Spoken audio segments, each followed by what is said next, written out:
Good evening, everyone, and thank you for joining us. I'd like to thank the Getty Center for having us here to share this story about the new museum. And I want to thank Bill over here for organizing this panel. And what I'd like to do is first introduce our panel to you. So, Bill over here, he is the author of the forthcoming monograph on the 60-year career of Forrest Myers. And so, Bo is an avid researcher, and he discovered Myers' work in 2004, and he began assembling his collection of also American abstract geometric art from the 1960s and the 1970s. He has loaned works from his collection to museums and galleries across the United States, so he's a great collector of abstract art, contemporary art, in the US as well as in Berlin and Abu Dhabi. He has served on the collections committee of the Delaware Art Museum and is on the board of directors for the O'Brien Art Foundation and the board of advisors for the Forrest and Deborah Arch Myers Sculpture Garden and Museum. Welcome, Bo. Julie Martin here, next to Bo, joined the staff at the Experiments in Art and Technology, E.A.T, in 1967. And she worked closely with Billy Kluver on publications, projects, and activities of the organization. She is currently acting as its director, and she is co-executive producer of the series of films on 9 Evenings, Theater and Engineering. She's co-edited the book Pavilion, the E.A.T project to design, construct, and program the Pepsi Pavilion at the Expo 70 in Osaka, Japan. She is also co-author with Billy Kluver of the book Kiki's Paris, A History of the Artist Community from 1880 to 1930. And currently she's editing a book on the art and technology, the writings of Billy Kluver, and working with sound artist Jacob Kierkegaard, is that right? On the podcast series on the history of E.A.T. So welcome, Julie, and we're so glad you're here to join us. So Anne Waldhauer is an engineer performing research and development in high-efficiency solar cells. She earned her doctorate of physics at the, I'm not even going to pronounce this, so you go ahead and pronounce that. Université Pierre et Marie Curie. Thank you so much.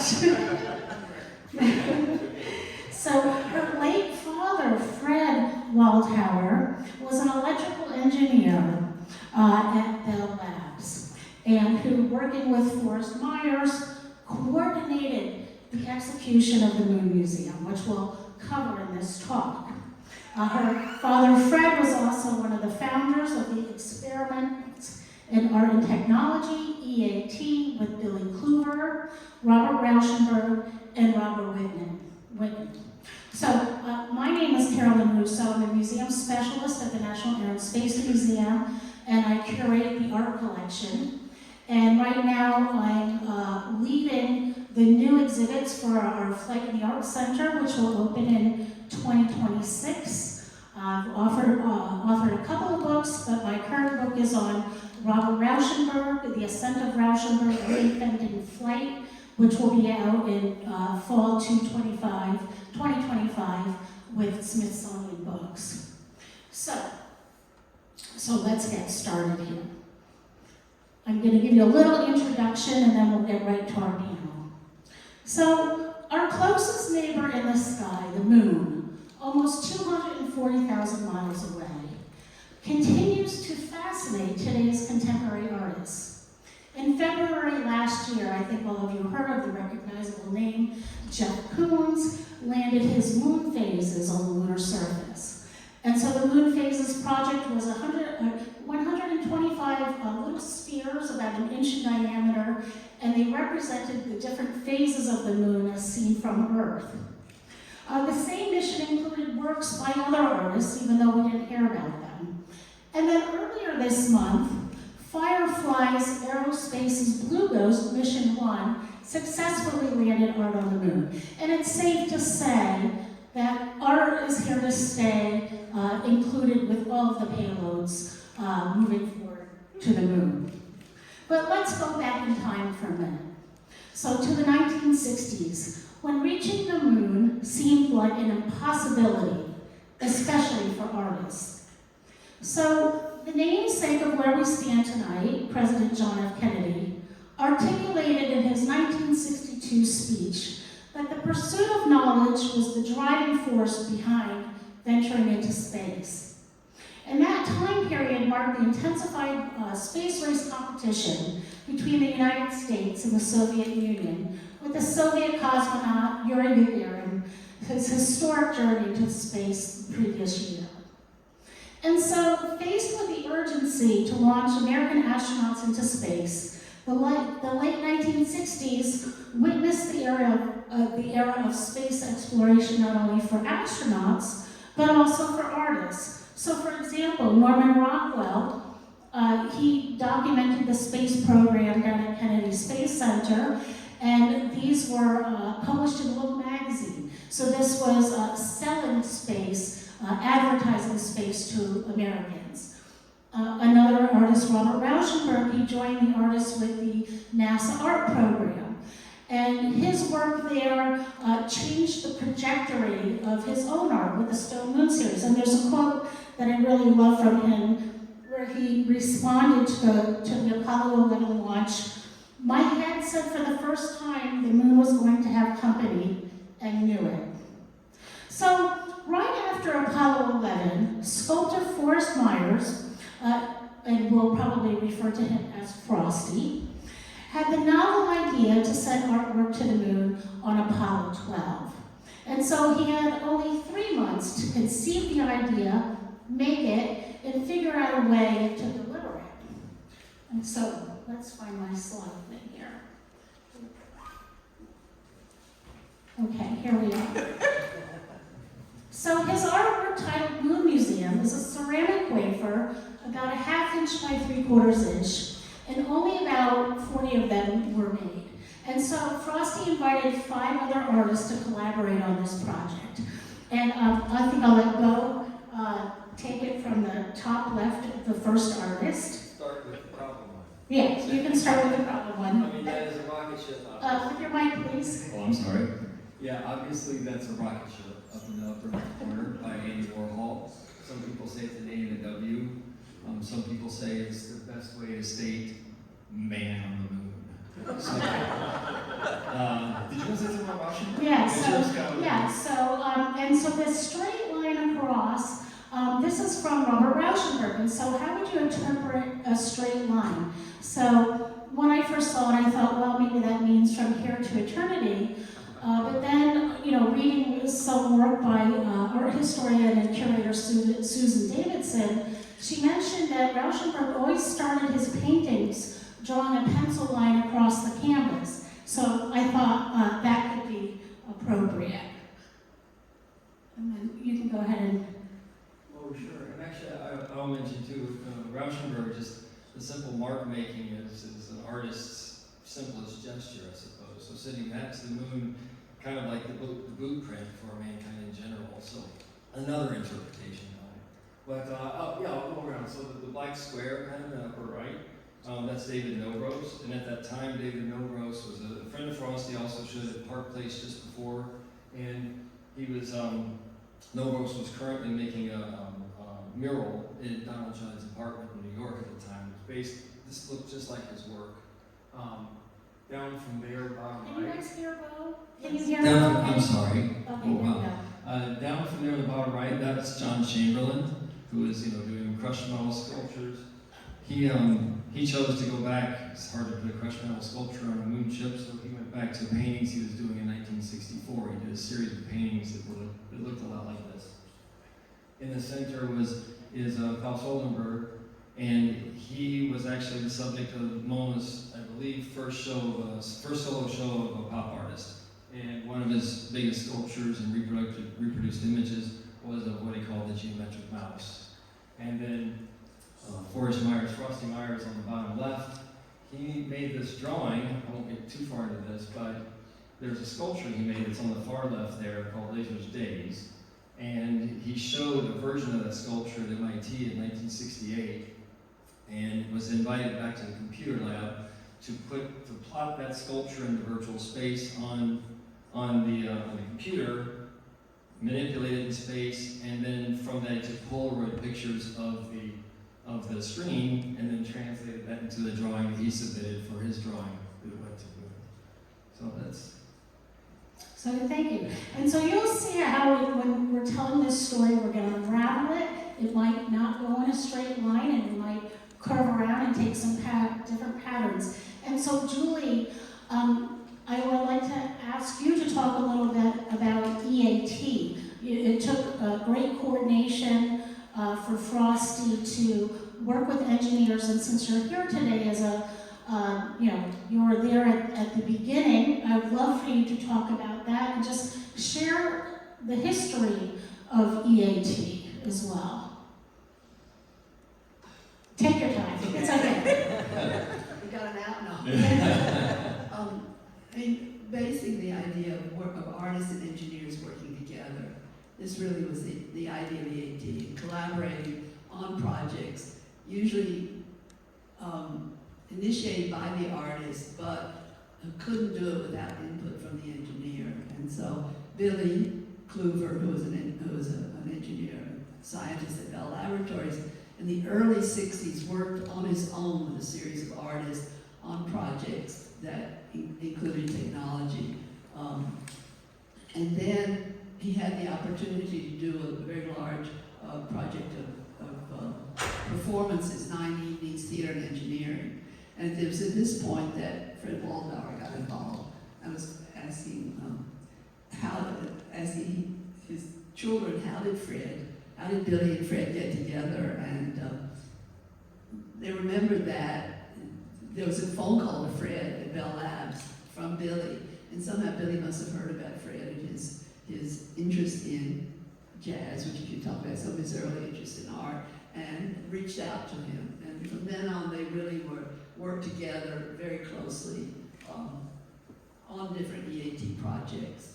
And I was wondering, can you just tell us a little bit about, and I'm sorry, you're not in the great position. So the picture is rehearsal for David Tudor's performance at 9 Evenings Theater and Engineering.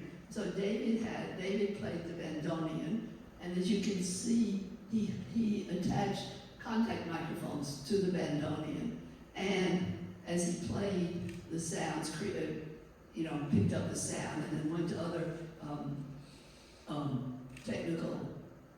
technical equipment that made electronic sounds. Fred actually built a It was a light board. A light board to control how the sound was Well, the light transformed. Right, the light. It was It was with a light pen, and where you place the two probes on the light board. I mean, it was a light box where you put the two contacts. It would control how the sound was modified. Which speaker around the armory went to and how loud the sound was. So that this was another control of the sound coming out of the bandoneon. So this is the rehearsal. Fred on here. Oh, sure, if you want to say who's So this is David Tudor playing the bandoneon. That's Ralph Flynn in the back, isn't it? Ralph was it? Yes. And Fred Waldhauer. And Ralph was a TA. Otherwise known as Dad. Ralph was a TA who got dragged into, as many of the people from Bell Labs and assistants who got fascinated and dragged into working on the 9 evenings. So, so the other day we were really fortunate to have a phone call. We just got together as a group, and Frosty was on the call, so it was a real treat.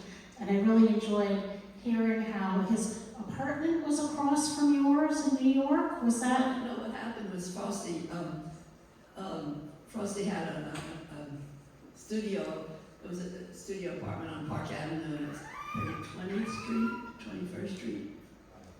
Park Avenue South and 19. And it turns out that he was able to, he had a laser, which both can tell you about later, but he had a laser which he aimed at a mirror in the window of Max's Kansas City, which was the hangout for artists in the A 60s. block and a half down the street. Yeah. And it hit the mirror and then went to the back. And he could, well, you should describe it. Describe it. Okay, quickly, yeah. Do you want me to put up the next slide with, the lasers is going somewhere. Do you want me to put up the slides with him with the laser? Yeah. You could take a look at this. So this was, I'll explain this project because this was earlier. Frosty read a Scientific American magazine. It was about lasers in 1963, and his head almost exploded. And he was so excited about working with lasers, but he couldn't get his hands on a laser. But he made these drawings for installations using lasers. And when he got his first laser at Max's Kansas That's City. a great story. You have to tell that story. Yeah, oh, the story? Yeah, tell the story.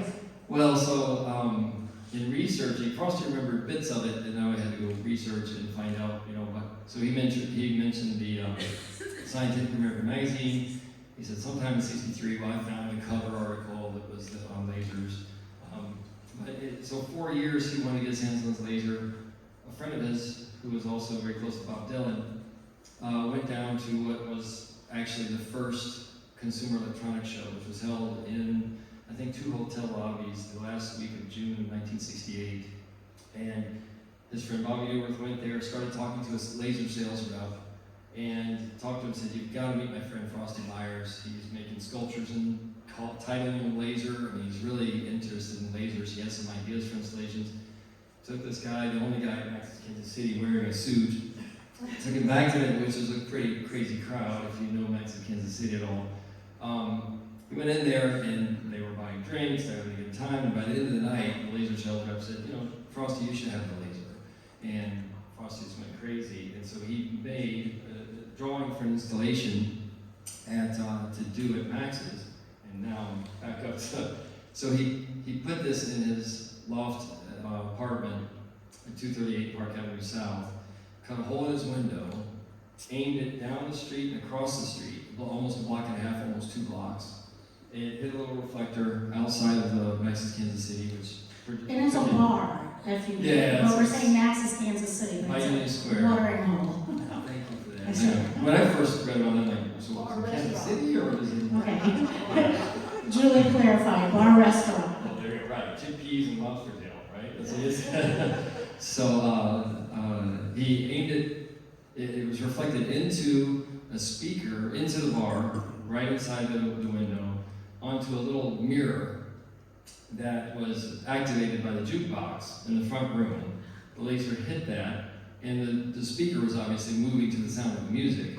It directed the laser back over everybody's head through a smoky bar, and it terminated in the back room of Max's and made a light pattern on the wall to the sound of the music, which actually a year later, I forgot the person's name, patented that idea as the first laser light show using the same basic principles. Frosty never patented it, he was making art, right? So, but that was up until 1973 or 1974, it was on every night. And so there's lots of quotes I found by people, stumbling into Max's Kansas City, seeing this laser. A lot of people hadn't seen lasers then. Yeah, so that's, I covered the whole thing. Yeah, it was a great piece, it was amazing. And so the reason why we're bringing this, lasers in, so he's mixing art and technology, and also, what was the precursor to conceiving the idea of putting a work of art on the moon. And you can see here, the title is called Laser Beam Moonshot. So he's thinking about getting his art. This is another project that you probably It know about. was. Yes. Go ahead and talk about this. This was out in front of Max's in Union Square, and he actually arranged with Bell Labs engineers who were standing up on this, this platform with him, using this huge laser. He said, "I'd like to borrow a laser and do like a happening at Union Square and aim on the night of the full moon." It's actually this night after, because I think September 6th was a rain out, but September 7th, he took this huge laser, 68, so the year after Max's piece was installed. But he had this happening where he aimed this huge laser at the lunar, at the moon, on the night of the full moon or the night after.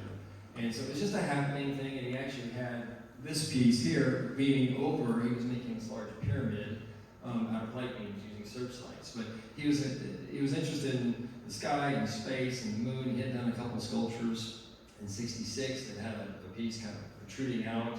The first time Frosty thought about doing anything with the moon, he was actually a teenager, and he saw he remembers seeing the newspaper article about Sputnik going up, and he thought then, before he was a musician at the time, he thought there should be art on the moon, and that stuck with him, and then that leads us up to kind of where we are. And then, so this is kind of a task Oh, list. And so, you know, again, from the time Apollo 11 landed to Apollo 12, you know, he had 3 months to conceive the idea, make the object, and deliver the object. And I want to bring Anne into this conversation now about making the object. And so I changed the slide here. And if you could talk a little bit about your father's role with E.A.T and Frosty. Yeah, well, my father got very involved with experiments in urban technology, many different projects, and this was one of them. Do you want to talk about who's on the screen? Well, Yeah, Fred. so is on. The speaker, Julie, you told me what that was from. That was from David Tudor had it. David Tudor had it, yeah. And he brought it for the 90s. There's my father on the that left, and that's Billy facing him. This is, I don't actually know what my father's probing here, but Something very important. Actually, it looks like Bill Labs took that photo for propaganda purposes. It looks very staged. yeah, it's stuck in the family photo album. I grabbed it the other day. What I did learn, one little piece of the story I learned from Frosty last week when we had our meeting, for those 6 drawings, he mailed little squares of paper, 5-inch by 5-inch square pieces of paper to each of the artists. And some of them didn't actually use that piece of paper, but they all sent back drawings. And they wound up being 5-inch by 5-inch squares, and which got laid out, in this rectangular pattern. So that was, 10 inches tall by 15 inches across. And so my father knew semiconductor processing, and he didn't actually do that himself. He was a circuit designer. This is at Bell Labs. This is at Bell Labs. But he worked with Merkle and Burt Unger at Bell Labs. They did the actual execution of this.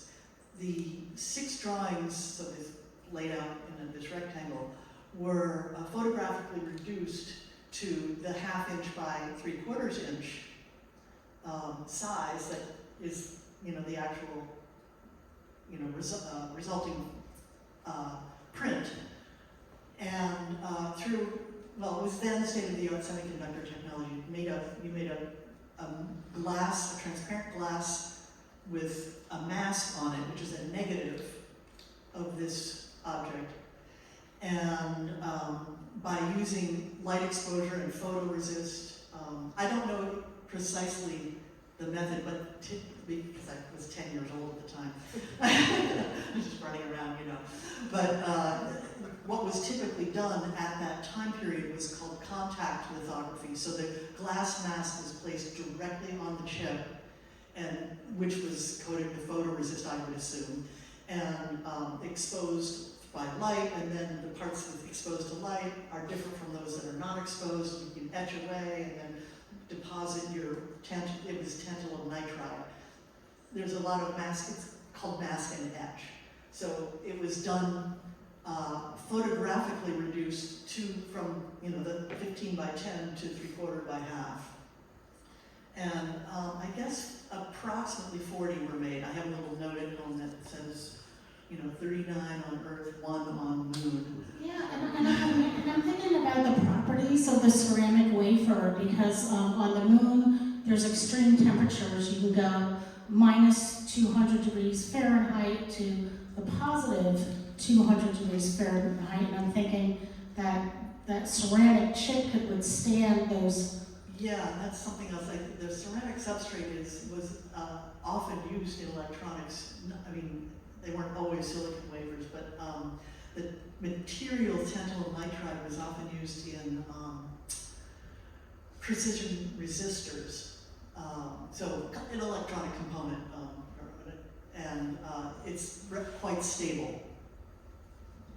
Okay, so yes, so we're thinking about, so they've come up with the object. So they've conceived the idea, or Frosty conceived the idea with these collaboration of artists. They have the object. Did you, before we move on, do you want to add anything to this, or are we ready to move on to? I think we can. You're ready? Okay. Thanks, Greg. Okay, so the next phase is, here I just want to point out, this is Apollo 12. And so on Apollo 12, this launched in November 1969. Alan Bean, Pete Conrad, Dick Gordon crewed this flight. And I think I was going to ask Anne, about the process of why are we showing this picture right now of the lunar lander? So he had a delivery. So I know that Frosty tried very hard to go through regular channels, through NASA to be allowed to put this piece of art on the moon. And he got nowhere. Mostly the phone calls were just not answered, or letters or whatever. Sometimes it was an actual no, but he tried various ways, and so he decided to go another way. And So he didn't get a no, he just never got a yes. He He said, oh, that's interesting, and it didn't go anywhere. Oh, he They didn't. never told him no, but he's like, Oh, okay. Yeah, I got that wrong. Yes. Yeah. I don't know. Well, I thought you. Person. So, Well, second phase, he asked Henry Getzel to reach out, so that was another step. But I don't know who at NASA he spoke to. Oh, I see. right. So he just didn't get anywhere Yeah. through his NASA connection or NASA In channel. 3 months, he doesn't have long. Yeah, there's not a lot of time. This was, that 3 months to get the whole thing done. So, but my father knew somebody at Grumman who, Grumman is the company that NASA contracted to build the Intrepid. That's this thing. Yeah, the module that stayed there on the moon. And so he handed it off. But this, this was not above board, so people could get in trouble, lose their jobs, and so it was kept quiet who it was. I grew up not knowing who that was. I just knew it was somebody. And Did he talk about it at home at all, about this? I'm sure we did, but I know, my father was an engineer too. I grew up knowing that Daddy put this thing on the, got it on the moon. So you did grow up knowing I grew that. up knowing that story, yes. Yeah. We all did. So Anna has her siblings in the audience here tonight, We're which is, gonna poll them about what they know. yes. Let's see if our stories match. Right, exactly. We're gonna pass the microphone to them and get their story to see if they remember. So then the question is, well, so how do we know if this, got onto the LEM and actually went to the moon? And so I'll let Bo speak to this particular story here. Yeah, to follow what you were saying, well, Frosty, once he came up with the art, then, reaching, or coming up with the object itself, then he goes to, actually, the first call was to Billy Kluver, and said, can we do this? And he said, yeah, E.A.T's behind us, we'll help any way we can. And then it really became a conversation more with Fred Waldhauer. And so first Fred's like, well, at Bell Labs, he can get it printed. And when Frosty didn't get a response from NASA, and Henry Getzel didn't get a response from NASA, then ultimately your father told Frosty, I can get this done, but I can't tell you who's going to do it. And so I was like, well, okay, how am I going to know this happened? And so Fred said, well, my contact said he'll send you a telegram. And so Frosty still has this telegram. So it was 2 days before liftoff. He has the original one. But you see here, it's Forrest Myers, has his address, and it just says, "You're on A-OK, all systems are go." And it was signed John F., which is kind of cool today because the belief is, and I think it makes sense, they couldn't reveal a name. They used the pseudonym John F. Kennedy. So the one who started the space program. That's speculation, but it seems that that's probably the case because they couldn't reveal their real name. So I'm gonna, there's also the article that both you and Ann can talk about that a little bit. Right. Well, you can. Well, I'll just say that thing because this was a conceptual art piece. It is important. I mean, because the piece basically disappears. It's on the moon, but the idea is it has to be known. So the idea was, it changes your relationship or changes human relationship with the moon, and by looking at it, knowing there's art there. But you have to have people know about it, and so it ran in the New York Times. But this actually, the same article was published in a dozen, 14 different newspapers. But they ran the picture. Now I want you to talk about the picture that was read because that's your father in this picture. Yeah, it is my father's thumb. Covering the bad boy drawing. I can't actually say these words, but I know he was so proud as pictured in the New York Times. But, in 1969, actually, since 1900-something, the motto of the New York Times is all the news that's fit to print. And in 1969, that one image was not fit to print. Andy Warhol's one. Yeah, so the thumb was held over that, as you can see, so now it could be in the New York Times. It's very interesting, the articles by Grace Gluck. Right. She actually Yes. wrote a lot. She wrote a great art columns. Yeah. So she would have been somebody that one could reach out to and tell the story. Frosty reached out to her. I don't know if he reached immediately out to her. I know he listened in a few cases to let people know what he was doing. And yeah, so I don't know if someone connected him to Grace or if he went straight to Grace, but yeah, she wrote a lot about art at that time. So it was wonderful that she's the one that authored this. And in the article itself, just a side note, there is some speculation. This information came from Frosty, and it says I think 16 to 20 chips were made. He didn't know. Actually, the only person that really knew how many chips were made were your father and Robert Merkle and Burt Unger. But Frosty told him I think it was about 16 to 20. And then just as a footnote, a lot of these chips have disappeared. They've been lost. They were put in a shirt pocket, and then someone's come to Frosty and said, "Can I have another one?" He's like, "No." So, but in the Warhol Museum, often displays theirs. Robert Rauschenberg Foundation has theirs. Claes Oldenburg Foundation has theirs. David Novros lost his, but and Frosty's got a couple of them. But yeah. And our museum doesn't have one. The National Gallery of Art has one, and I was going to bring that up at the end of the talk, that generous donation.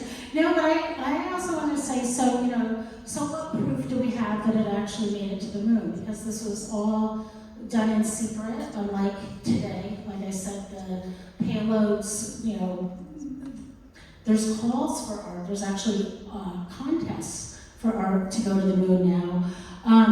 So we have the telegram, we have the New York Times article, but when I was doing my own research in the Robert Rauschenberg Foundation archives, I came across something. Rauschenberg was interviewed by a student, and the student asked just a couple of random questions, but one of them was, what was the smallest work of art you've ever done? And so this is a very, innocent answer to a school-age student. And he writes, "The smallest piece I've ever made is also the furthest away. I made a piece that's approximately 1 inch by 1/2 inch. It was flown to the moon by NASA and stored there for future discovery." And I just thought that was such a cool thing.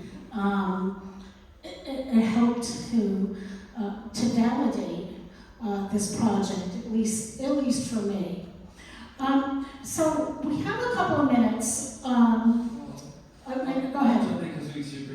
to close, like, how do we know? And so in the course of writing a book on Frosty Myers, I've been working on it for about 8.5 years now. And in the course of it, I was trying to find out which museums and which individuals. It's mainly 10 of the engineers or artists that worked on the project have one of these chips. I found out that one was lent to a museum outside of Paris for a small show 10 plus years ago. 10 plus years ago. And so I reached out to this person. His name was Rauschenberg. Rauschenberg. And so I asked him, I said, well, how did you come about this moon museum chip that you have? He said, oh, I got it from my mother. It was my grandfather who actually put it on the lunar lander. And I was like, what? Because we didn't know who this was. And so I started finding out, okay, who's this guy's grandfather? His name was Charles Pope. At the time, he was the chief engineer of lubrication at NASA. So we don't know if he's the one that actually sent the telegram, if he handed it off. But I started looking at the relationships, like, well, how would he know this person? And I reached out to you, and I said, well, this person's mother was born Malit Pope, later Mata. And so I asked Anna, like, would your father have known Malit Pope? So, Why, yes, indeed. So, Malit, then Pope, Malit Pope and my father were both students at Cornell at the same time. And they both lived in the same rooming house off campus. All the men in that house were named Sam. They don't want the name Sam. I don't know. There's a story there, but I don't know what it is. So my father and Malit knew each other from a long time prior to the Moon Museum. And so, of course, since he knew Malit, he knew about her father, and that's, I'm sure, how the connection was made, because the other piece was that So are you guys all following this? Are you It's a little following? bit. Okay. Probably shouldn't diagram. So I got to know Malit because I lived in Paris for a few years, and so I heard, but we never talked about the Moon Museum. But she threw your graduation party? She threw me At her wonderful graduation party after I defended my thesis in her apartment in Paris. It was fabulous. So, My mother was there. My father was no longer alive at the time. Yeah. I just think, it's talking about this, I just think one way to wrap it up is that at some point we will go to the moon, and at some point someone can look for the chip. And it may be discovered. It's sort of, this project is not over yet. But let's talk about that aspect for a while. For a minute. That, going back to the moon though, we have to be very careful that we don't disturb these other landing sites.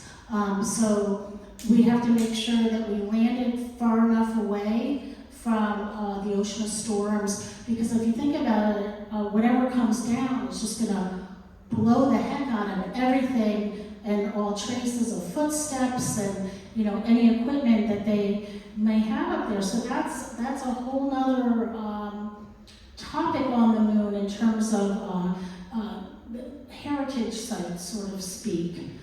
So we do have to be very careful, because if you think about it, we don't want somebody going back to Apollo 11 site in the Sea of Tranquility and disturbing that site. So I think we have to get to the point where this is a very careful endeavor, like almost like an archaeological attempt. Like we can't, because if you can imagine, at some point we are going to have, we already do have space tourism, but the moon has to be preserved, especially these earlier sites. It's so interesting that you've been thinking about going there and how this would work. That's fascinating, really. Well, my colleagues at the museum think about this. I'm just picking up from their conversation, so to speak. But I do think that will be a really cool day to see when somebody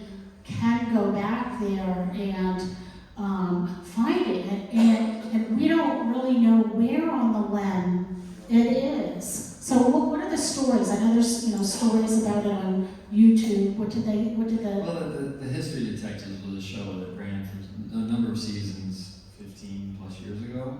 And they actually, it's interesting, they did a 20-minute segment. They all did 20-minute segments. But they would go, you'd say, I found my grandfather's, treasure chest. He had this gun, and he said, Wild Pete shot so-and-so, or whatever. They try to find out if it's a true story or not. And so they did a segment on the Moon Museum. And they ended the segment when this is the first time where we're actually turning to our audience. Does anyone know who this might have been that sent the telegram and put it up? And this was years before I was involved in this project.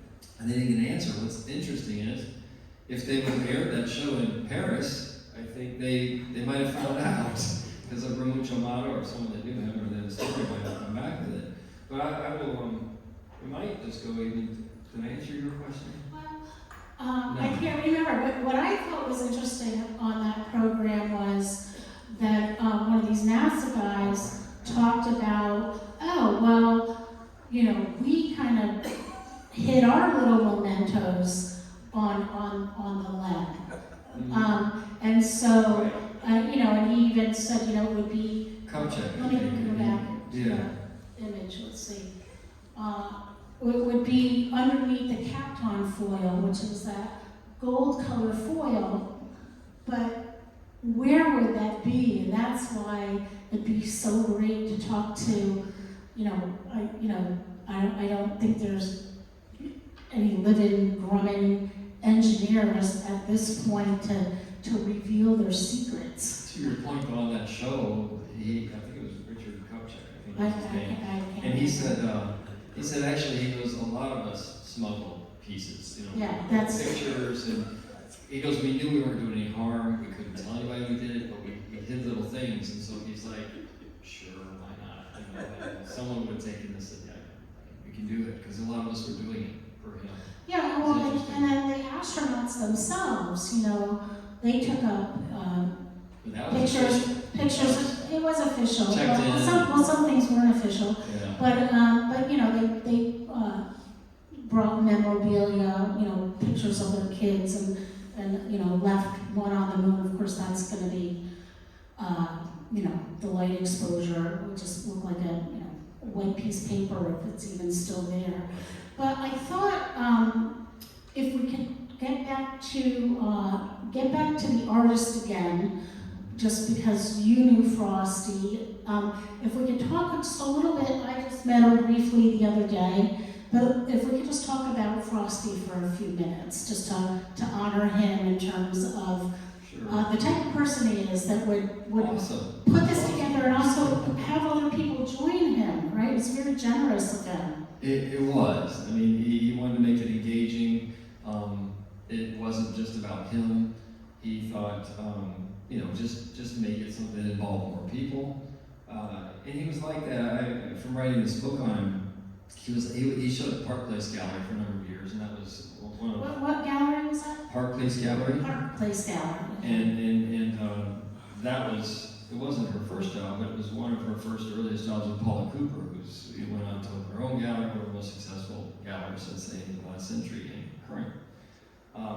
But he always involved people, and they did these collaborative shows at Park Place, and he was one of the founders of Park Place Gallery, and he was one of the 3 or 4 that really put that gallery together. There was 10 total, but they started these invitational shows, and they would invite other artists in and show at Park Place. And so this was in the same spirit of that, just bringing more people into the project, and then it made it more interesting for everybody, and I think it certainly makes the story interesting. Oh, use your microphone, I please. also love the story that he asked Billy to calculate.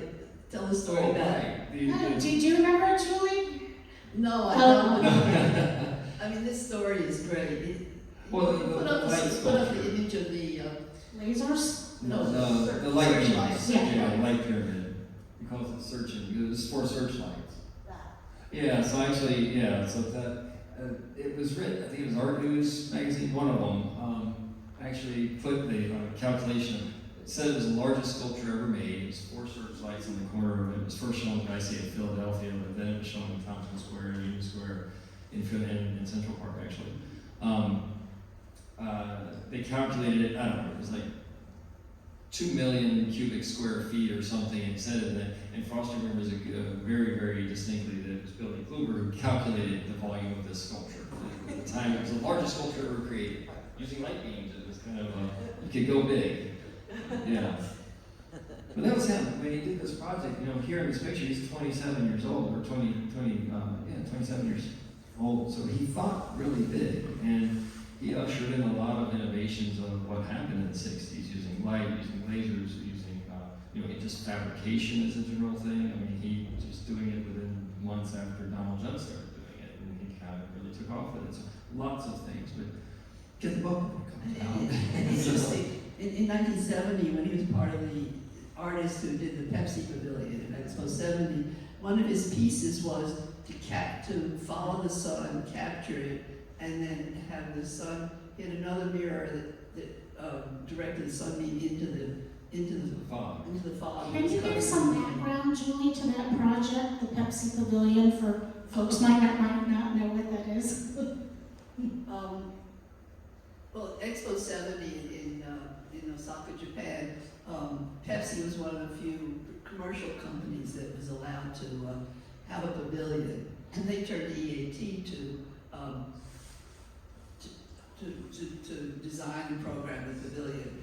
And Billy put together a group of artists, Frosty Myers, who was doing light pieces, large light pieces, David Tudor's sound, Robert Whitman, who did interior things, and Robert Breer, who was one of the first artists to be involved. And so they worked together to design a pavilion and design the works for the pavilion.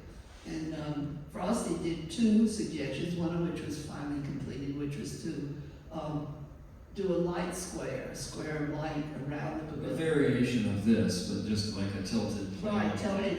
Mhm. So it would cut through the fog and you would see the light. And then, Why did they have the fog? what? Wasn't there something about the dome that you talked about? Well, actually, I think, Multi-purpose. we were given the dome, which is kind of a buckled, Greer called it a buckled fuller dome, a American fuller dome. And I think it was Frosty actually first had the idea of why don't we cover it with fog? The artists all hated it. They didn't like the look of the dome, and so Frosty said, well, let's cover it in fog. And this went back to his laser piece. He did it at Max's Kansas City when the laser's going through the smoky bar. It was a surprise to him when he did that piece, but he thought that would show off this piece where he reflected the sun, and it would also show off these 4 beams that made the light frame. So Frosty said, let's do the fog. He didn't ultimately execute it, but he came up with the idea, and then you incorporated Fujiko to Yeah, but make then, that. well, then we Because that was actually, it sounds kind of simple, a big cloud of fog, but very complex to do. we tried, dry ice would have brought every mosquito in Japan to the pavilion, and then there just was no way to do it. But then in Japan, we met a woman who was working with water-based fog, and then she collaborated with an engineer in California, and they built a system which used small nozzles and water through small nozzles to create fog. I do want to share it with And her name was Fujiko Nakaya. We want to say her name. Yeah, and she's done many fog that was her sculptures. first, and She she's worked a with fog a sculptor. company to make these tiny little nozzles that would aerosolize the water. It comes out and it's a pin. Yeah, and it would hit it, yeah. So it created this very fine mist, and they could be enormous. It was just, not the droplets. The fog cloud was Well, enormous. I do want to get into this because talk about Frosty's personality. It's a story he loves talking about, is that when this was going, you got a huge dome, and you got this fog cloud that's kind of hovering around it and moving around with the wind and breeze, and he said that the Japanese fire department showed up because they thought it was smoke. And The first time we did it, right? yeah, and the first time they put it on, and they had to tell them, no, it's actually mist, it's fog. And so they were like, what? And of course they couldn't speak Japanese, and it was a whole, they didn't know what was going on. And I do remember my father saying that the band next door, the tuba player, really hated the fog. It just swamped him. But I was just going to say, do you have any other memories that you wanted to share of just Frosty as a I mean, I just met him, how old is he now? I mean, is it late 80s or? 84. And he's just like very cool. He's At just, the opening of the pavilion, he and Deborah were dancing on the That was a different girlfriend. oh, sorry. On the That was- beach here, it was, I remember Frosty really having a good time at the opening. But he did have good times, right? Well, oh, he did. And actually, one thing he often would wear, in fact, I think this was in the pavilion book, someone commented on his clothing, maybe Cal Tompkins. But he would wear this, people would call him sometimes a zebra man, because he would wear this sport coat that was, looked like zebra print, and so he was always out there, very friendly, had good stories, and he was involved with a lot of artists. He really did. Organizing those searchlight pieces must have been amazing. He really got it. Did he Yeah. talk about that, how hard it was to get the searchlights or to, Well, I just had to arrange the searchlights, but the biggest thing was to get them across the right way, because he really hated it, and there's some pictures of them floating around where they're kind of not lined up, but his whole idea was doing these 4 lights and charging up the space underneath it. And so the space underneath it feels different if you're in it. If you're underneath it, it feels different than if you're outside of it. So again, it was somewhat conceptual in that way too. It was also in the history of light art, remarkably, James Turrell, who's very famous for doing light art projects. Frosty and he were doing light art projects within the same few months. In fact, it is possible that, I don't think either one of them saw each other's projects. They were on different coasts. But Frosty actually did his first installation of a light project at ICA in Philadelphia in January of '67. And Turrell didn't first publicly show a work until I think it was September, October at the Pasadena Museum the same year. So Frosty definitely didn't see Turrell's work, but Frosty's piece was in a lot of magazines. in Philadelphia, was it an honor or something? How did No, it how was, did people invite him to come to do these? there was and I always get these two shows mixed up, but there was a citywide show done, it was done later, Sculpture and Environment. The first one I think was Sculpture in the City, Sculpture in the City. Doris Friedman she co-curated with Sam Green, Doris Friedman, right, with Sam Green. And so they put sculptures around the city of Philadelphia for a show. And so Frosty's submission was that like triangle pyramid sculpture. so I'm gonna bring this back around to the Pepsi Pavilion, the fog, the light sculpture. Here's a guy, I mean, it was pretty innovative stuff for the time. You have to remember, late 60s, 1970, and his use of technology and the collaboration that he had to do to achieve those works, and also the Moon Museum. One thing I just want to touch on briefly with Bo in terms of the conceptual part of the Moon Museum. Can you speak to that a little bit? Yeah, no, it's great. And so thank you for putting this up, Carolyn. So Frosty, talking about it one time, he just said, we're talking about the meaning of the project and the meaning of the Moon Museum. He said, well, the idea takes you with it. And it was kind of what I was speaking earlier. He said, once you know art's up there, he goes, it does change your relationship with the moon. So I would even go back to, it would be really cool to go find this and maybe excavate it. But actually, it doesn't even matter if we ever find it, because the idea is once it's known, I mean, my wife and I will go for a walk, like, there's art up there. We look at the moon, or we look at the Well, that just gave me goosebumps, actually. Right? Like It just changes your relationship that with the whole moon. connection where you really feel like that. So even if Moon is our it's neighbor. disintegrated, if it got up there and sun was on it and disintegrated, the project was still accomplished, because since it's been there, and this talk tonight actually helps, because I bet you any one of you are there that didn't already know this project, now when you look at the moon, you look at it a little differently. You can't help it. So It's also beyond technology. It's something, the technology It was very good. to get to the Yeah. moon and all that was extraordinary, but still the art is there.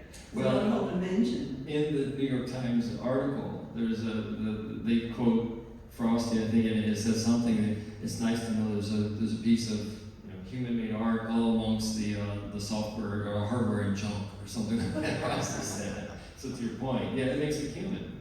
Yeah, using probably more technology than anyone's used because they took the move out of the measuring to get it there. Yeah. So I'd like to kind of ask we have like 3 minutes, just to ask the panel quickly, why is it important to have art on the moon? And you may have just answered it, but why is this important? If anybody wants to jump in there and answer that. One thing that I remember my father talking about, and I don't know who actually originally said it, but experiments in art and technology was this wonderful collaboration between artists and engineers, and it really went both ways. I mean, it really gave something to both sides, both the artist and the engineer, and it was such a rich period. But one of the things that I remember my father talking about was how one of the purposes of E.A.T was to humanize the engineer. And this project to go to the moon was a massive amount of engineering, and this piece of art humanizes it. Great. You couldn't say it any better. No, it's great. I think, I would say, I think anything. Our homes where we live, they're incomplete without art. Our lives, incomplete. So the story of the moon missions and everything is great. It's wonderful scientific knowledge, and it drove so much innovation, and further science has come from it. But it's like the experience of our relationship with the moon, not complete unless it has art, I think.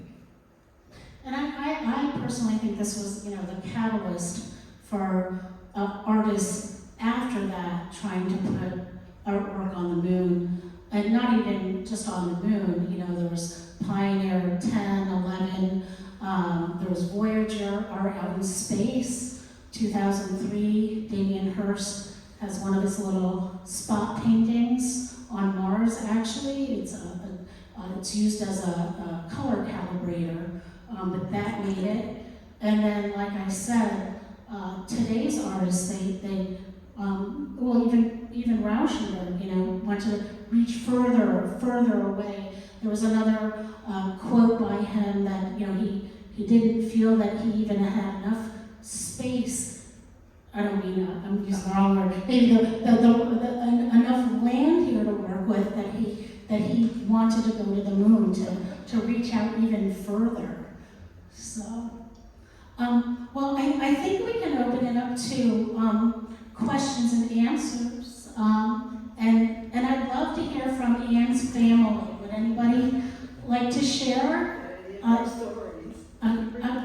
Well, I have no idea how to bring up the lights, but I can pass a microphone to you guys if you want to, or I can ask a couple of questions. I know, I can recognize. Oh, good. Go ahead.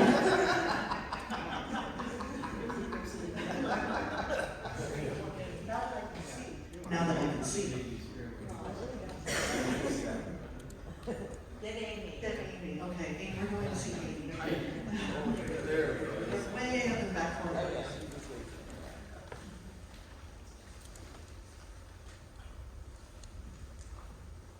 Putting you on the spot. Do you have a question?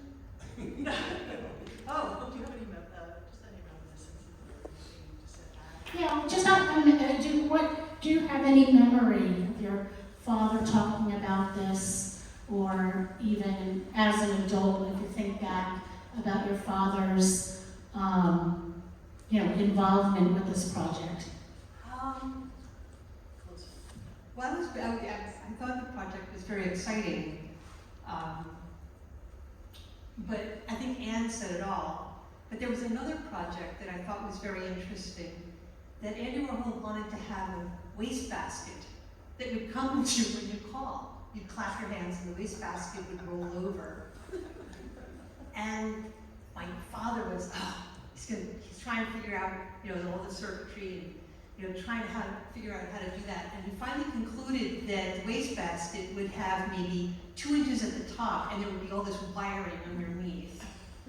So the technology wasn't there. you know, but more recently I actually saw one, I think on Tamu. Oh, wow. Anyone else? Questions?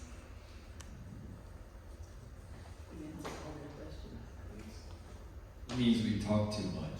Did you find somebody with a question? Go ahead.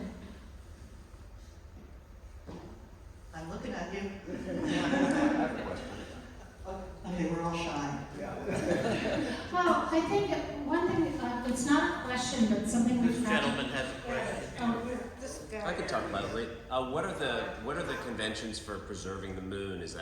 How is that internationally done? I mean, how do we decide how to impact the moon? You're saying Yeah. conservation. So I have to say, first of all, I'm not the right person to talk about that, but there are, again, my colleagues who work in the Department of Space History at the museum, this is really their thing, and I attended a symposium that they held about a year ago, and they work with other, there's actually like a treaty with other countries involved where everyone is, not all countries have signed up for it, but it is like a heritage treaty where the belief is that there are going to be specific sites on the moon that we're not going to mess with, so to speak. So it's like, a historic house or something like that. But it's a real thing. It's not just an idea. It's something that involves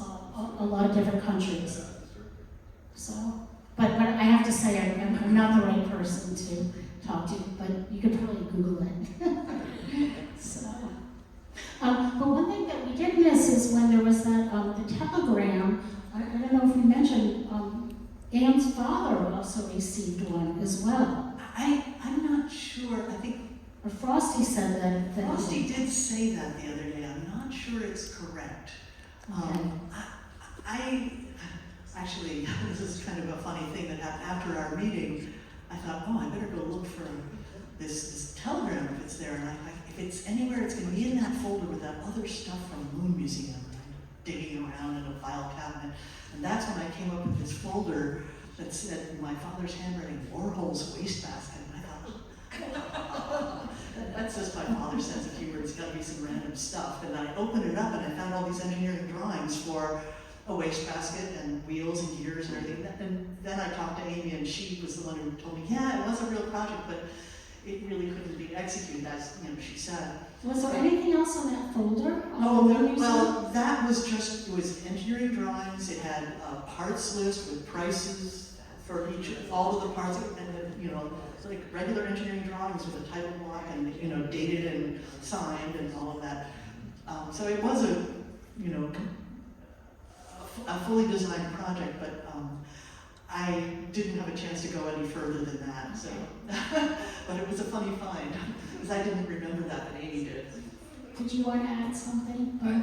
Different thing, but yeah, I was just thinking something else I should mention. So 1969, 50 years later is 2019, and on the 50th anniversary, there was like a real big surge in interest in this project. And I wrote it down. I mean, there were museums around the world. A lot of these showed, Moon Museum has been shown in, one of these ships. I think one of the slides we call, one of these ships a replica. The only true Moon Museum is on the moon, so the other 39 are we call replicas because they're here and they didn't make the voyage, which was obviously important. But the replicas have been shown in Seoul, Zurich, Budapest, Salzburg.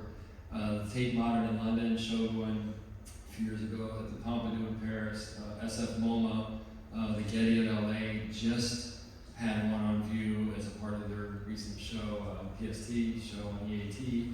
And it's on its way to Arles, France right now for another exhibition, that's traveling. And then MoMA's shown it and the Metropolitan's shown it. So it's making the rounds here on Earth. Yeah. And so I want to mention in 2026, when we open the new Flight in the Art Center at the National Air and Space Museum, we'll be opening with 2 exhibits. One will be from the collection of our main from our art collection, over 100 works, but then I'm doing a second exhibition on Robert Rauschenberg. So again, works that relate to flight, and we will have a moon museum on display for a year. So that'll open in July 2026. So definitely come over. Does anybody have any last remarks they'd like to make before I wrap it up? I think it's also interesting that